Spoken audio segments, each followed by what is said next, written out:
for a variety of reasons, but it's a huge point of emphasis for us on defense to stay true to our job, stay true to our reads, those type of things.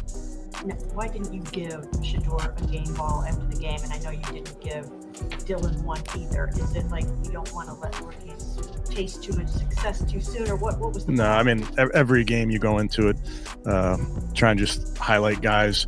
Miles got a game ball. I thought it was probably pretty worthy. But you're just constantly trying to recognize your guys. We spent time this morning as well pointing out all of our guys and the jobs they did out. What were your draft thoughts on Shedeur Sanders, and were you surprised he went in the 5th round, and what do you recall about that whole? I didn't put a lot of time into him personally. I knew our coaching staff thought he was a good player. He looked nervous. He looked nervous. Is it me or do these coaches look? No, I told you. I've been telling you.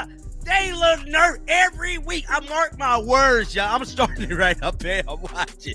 I am watching. I am paying attention. These coaches look extremely nervous. Shanahan Stefanski visibly squirmed when questioned on Shedeur Sanders' limited role. Shedeur's potential is undeniable, his hunger palpable. He's got the drive, but coaches seem to stifle him. Why bench a star ready to explode? He's earned more opportunities. Stefanski's game ball choices highlight his apparent reluctance to recognize Shedeur. Acknowledging Garrett's record-breaking performance is fair, but why only one ball? Multiple awards are common when players excel, so excluding Shedeur feels dismissive. Stefanski's stammering, even mispronouncing Shedeur's name, suggests discomfort or resistance to praising him. Fans see this, sensing a deliberate snub.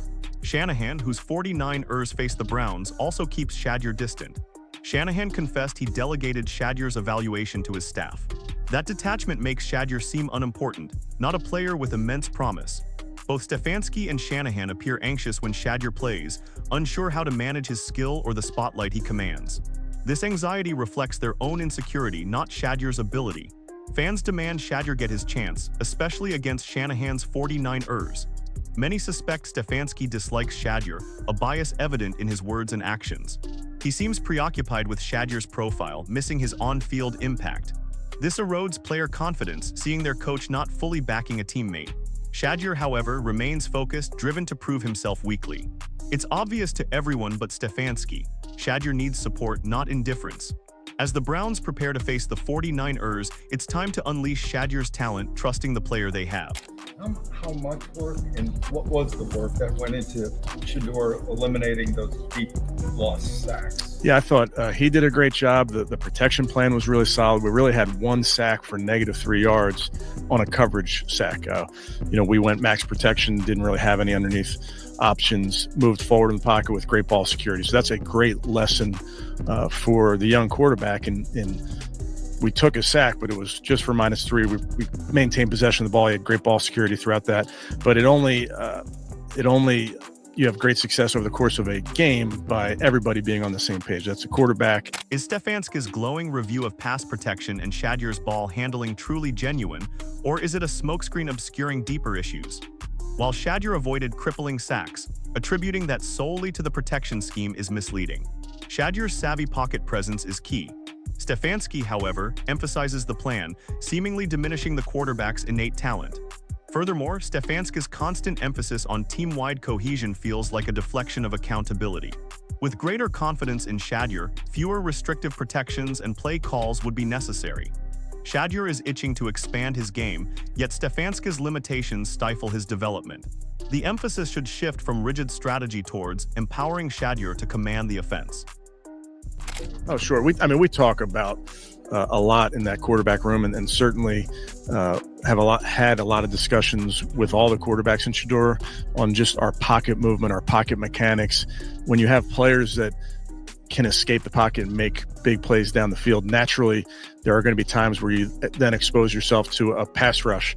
So that balance of finding the completions when they're there and you can make plays from the pocket, and then also still having that ability to break the pocket, break contain, move up in the pocket, all those type of things where some big plays lie when you do that.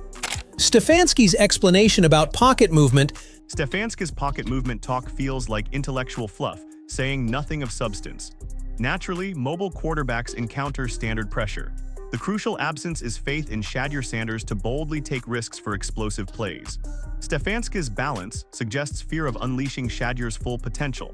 He seems more concerned with errors than with empowering Shedeur's showcase. Shedeur isn't a fumble-prone liability. He consistently thrives under pressure, delivering clutch plays. Annoyingly, Stefanski's pronouncements resemble a lecture, not Shedeur's empowerment. He mentions quarterback room dialogue but wears the palpable belief. Shedeur craves liberty and trust, not cautious anxieties fostering self-doubt. Stefanski appears rigidly traditional, stifling Shedeur instead of enabling free play. Shedeur's pocket breaking and play creation prowess is a key asset, yet Stefanski's hesitancy transforms it into a controlled liability. It's apparent Shedeur is poised to ascend, but Stefanski's rhetoric... What were your draft thoughts on Shedeur Sanders, and were you surprised he went in the 5th round, or what are your call about that move? I didn't put a lot of time into him personally. I knew our coaching staff thought he was a good player. The tapes that they showed me, I thought he was a good player also. It did surprise me, just going a little bit later when he did, just hearing what everyone was estimating and stuff, but I've been in enough drafts to... Shanahan's comments on Shedeur Sanders betray a certain unease. Admitting he skimped on film study suggests a lack of initial respect. Such dismissiveness can leave a player feeling insignificant and minimized. Yet Shedeur's grind aims to defy doubters, proving his draft position isn't his ceiling. Simultaneously, Shanahan seems anxious discussing Shedeur. Rather than conviction, his words reek of insecurity and avoidance.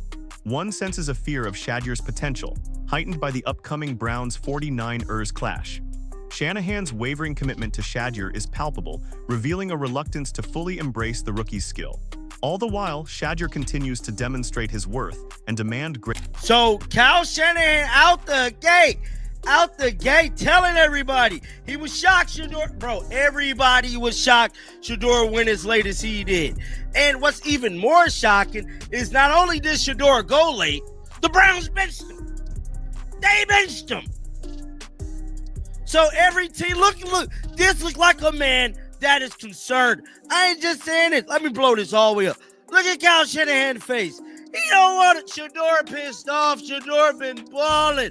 Bruh, I'm telling y'all know every week this is going to be the face of NFL coaches knowing that they got to get ready to play Shedeur, bruh. Shanahan's initial reaction to Shedeur was pure disbelief, mirroring the widespread astonishment. Yet the Browns' actions are even more perplexing. Not only did they overlook him, but they sidelined him despite his proven talent. Shanahan's expression betrays his reluctance. Shedeur's energized performances are undeniable, forcing every NFL coach to acknowledge his rising presence. Contrastingly, Stefanski appears hesitant, restraining Shedeur instead of unleashing his potential. Shedeur is poised for dominance, and coaches who remain blind to this will face the consequences. Inevitably, Shedeur will demonstrate his capabilities to the entire league, regardless of opposition. You know, he's a good young quarterback. He's mobile. He's got big arm. Nervous, bro. Tremendous confidence, and you know, he made a couple of really good throws in the game against Vegas, extending plays, getting out of the pocket, delivering the ball where it needed to be delivered. Obviously, showed good command of the huddle and at the line of scrimmage. You anticipate someone like him who's got that confidence, who has that skill set, he's just going to get better and better every week. Listen closely. The 49ers DC is sweating Shedeur. He labels him a mobile, strong-armed QB, but his tone screams anxiety. He lauds Shedeur's clutch plays, pocket escapes, and pinpoint accuracy under fire. Crucially, he highlights Shedeur's field generalship, rare rookie leadership. Projecting weekly improvement proves they see him as a genuine danger. This fearful respect signals Shedeur's no ordinary. Rivals fear him, prepping intensely. He's instantly impactful, forcing coaches to scramble, adapt their strategies. Shedeur is undeniably disrupting the NFL, unnerving coaches and proving his worth. The Browns must unleash him, let him take charge. Pumped for Shedeur's ascension? Smash that like button and subscribe for constant news.